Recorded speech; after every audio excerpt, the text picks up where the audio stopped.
अॼु असांजी धरती जो ॾींहुं आहे, असांजी सकाफ़त जो ॾींहुं आहे। बदकिस्मती सां मुंहिंजी तबियत पर थोरी घणी नासाज़ आहे, पर अल्हम्दुलिल्लाह धरती सां असांजो मोहबतूं, उनसतूं, उल्फ़तूं घटिजी वेंदियूं आहिनि। त असांजो इन धरती सां, सिंध अमर सां हज़ारनि लखनि साल सां ॻंढापो आहे। जॾहिं असीं मुस्लमान बि कोन हुआसीं, तॾहिं खां ई असांजो इन सां लाॻापो आहे। इन लाइ असीं पंहिंजो सीस, पंहिंजो कंधु, पंहिंजो कबीलो उठायो आहे। असां तारीख़ जे वर्कनि में जॾहिं बि ॾिसो असां कंध कटाया आहिनि, कपाया आहिनि, पर असीं अॼु बि तयारु आहियूं। असीं धरती जे लाइ पंहिंजो पाण, पंहिंजे तन खे, पंहिंजे जिस्म कड़ियल खे, वंगियल खे कटण कबाइण लाइ कॾहिं बि कीवायो न आहे। तारीख़ शायदि आहे न बाबा, असां सिधी करे मुड़िया न आहियूं। छो त असांखे इंसान बेताशा जंहिंखे आऊं लफ़्ज़ बि नथो ॾेई सघां, एतिरी असांखे मोहबत आहे असांजी कल्चर सां, असांजे ट्रेडिशन सां, असांजे ट्रेड्स खां असांखे बेताशा मोहबत आहे। ऐं असांजो लतीफ़ असांखे जॾहिं असीं धरती सां मोहबत न कयूं त असांखे लतीफ़ मेणूं थो ॾिए। लतीफ़ चवे थो हिकु जो ॿी जूअ ॾकी छॾनि जवान, पर जो केरु छॾंदो वक़्तु छॾे। हिकिड़ी जो ॿी जू, हिकु जो ॿी जू ॾकी छॾनि जवान, सेबत इंसान जेके नंगनि था निसार पिया।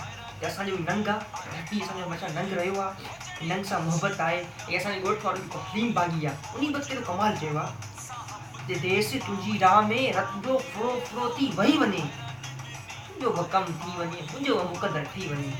उते फ़क़ीर जा जज़्बात पर थोरा जोश खाधो, तॾहिं मूं हिकु शेर लिखियो कि सिंध केॾी न प्यारी आहे, ते नाइंसाफ़ी नाअहली छो जारी आहे।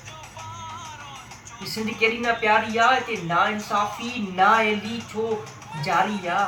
को प्यार करे नारी चवनि थकारी आहे। अवी मेराण जा मोती आयो, अमी त आयो सिंधी, अवी मेराण जा मोती आयो, अवी सिंधी उड़ियल पोती आयो।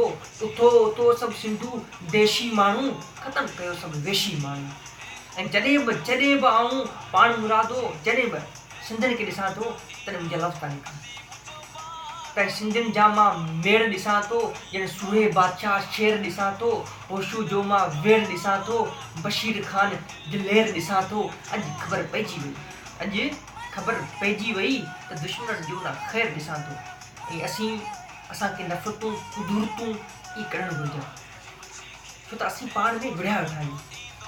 असीं सिंधी पाण में विढ़िया पिया आहियूं। जिते बि ॾिसो पाण में असीं सड़िया वेठा आहियूं, विढ़िया वेठा आहियूं, छो त असीं सम्झूं ई नथा हिक ॿिए खे। माण्हू पंहिंजो ई नुक़सानु आहे। लतीफ़ साईं चवे थो त पाए तीर कमान में मियां मार न मूं, पाए तीर कमान में मियां मार न मूं, मुंहुं में आई तूं मतां तुंहिंजो ई तोखे लॻे। त मूंखे मारण, फलाणे खे मारण, मंगेरे खे मारण, दर्श खे मारण, महर खे मारण, बरोच खे मारण, हक़ीक़त में असीं पंहिंजे पाण खे मारण। त अॼोके ॾींहं ते असीं गॾु आहियूं, असीं एकता जो, यकजहती जो मुज़ाहिरो कयूं, मोहबत जो मुज़ाहिरो कयूं, पंहिंजे कल्चर खे सम्झूं, पंहिंजे पाण खे सम्झूं, मोहबतूं कीअं ॾिजनि, कीअं वठिजनि, उन ट्रेड्स खे सम्झूं। इहा जेका रवायत असांजी इहो हज़ारनि सालनि खां जेका शुरू थी आहे, इन खे बरक़रार रखूं। मोहबत जो ॾियारो आहे, मोहबत सां मल्हायूं ऐं सदाईं गॾु हुजूं। जीअं सिंध, पाकिस्तान ज़िंदाबाद। असांजी मोहबतूं असां गॾु।